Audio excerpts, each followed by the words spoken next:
Film yang dirilis pada tahun 2013 ini menceritakan kisah nyata seorang gadis kecil yang harus mengalami hal pahit. Gadis ini bernama Imso yang merupakan putri tunggal dari kedua orang tuanya.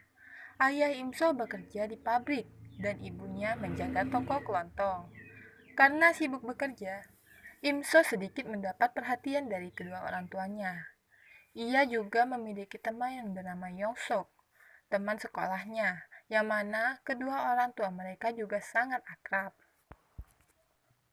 Masuk ke cerita. Pagi itu Imso akan pergi ke sekolah. Ia menonton kartun kesukaannya yaitu Kokomong. Karena sibuk menjaga toko, ibunya tidak sempat menyiapkan anaknya untuk ke sekolah.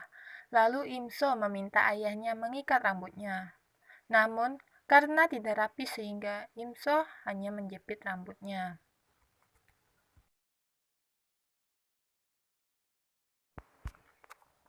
Pagi itu, Yongsok berdiri di depan toko ibunya Imso untuk menunggu temannya yang sedang berbelanja. Lalu, ibu Imso mencari anaknya untuk pergi ke sekolah karena takut terlambat. Saat ayah Imso mencari payung di tokonya, seperti ada sosok yang mau mencuri dagangan mereka. Saat ayah Imso keluar, hanya terdapat botol alkohol yang sedang menggelinding.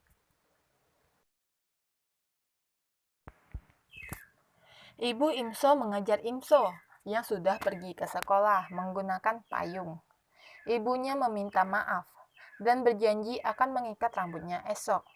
Dan ibunya berniat untuk mengantarkan Imso ke sekolah. Namun Imso menolak karena dia berkata dia bisa berlari dalam waktu 3 menit.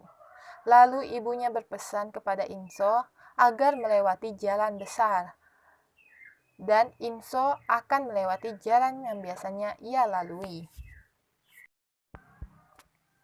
Imso pun ingin melewati jalan setapak, namun ia mengingat pesan ibunya agar melewati jalan besar. Imso berjalan sendiri di tengah deras hujan, melewati konstruksi tua. Ia bertemu dengan pria yang mencegatnya dan meminta agar Imso mengantarnya. Namun Imso menolak karena di sana sangat sepi dan tidak ada orang lain. Imso pun kasihan kepada pria tersebut dan bersedia mengantar pria tersebut. Naas, Imso dibawa ke dalam pabrik tua, lalu diperkosa dan disiksa oleh pria tadi. Imso terluka parah. Lalu Imso menggapai ponselnya untuk menghubungi 911.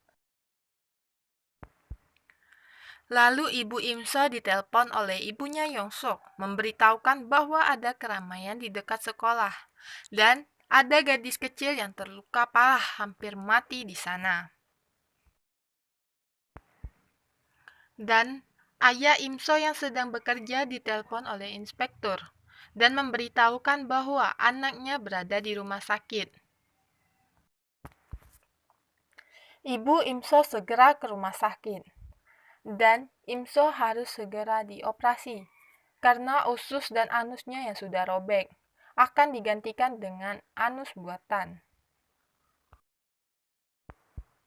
Saat operasi selesai, ayah Imso menemui Imso dan Imso meminta kepada ayahnya agar orang jahat tadi harus ditangkap karena ia merasa sangat sakit. Dia menelpon 911 dan Imso mendapat pujian dari ayahnya. Imso menceritakan semua ciri-ciri orang jahat itu karena ia takut jika nanti dia akan lupa. Dan ayahnya berjanji akan menangkapnya bersama polisi.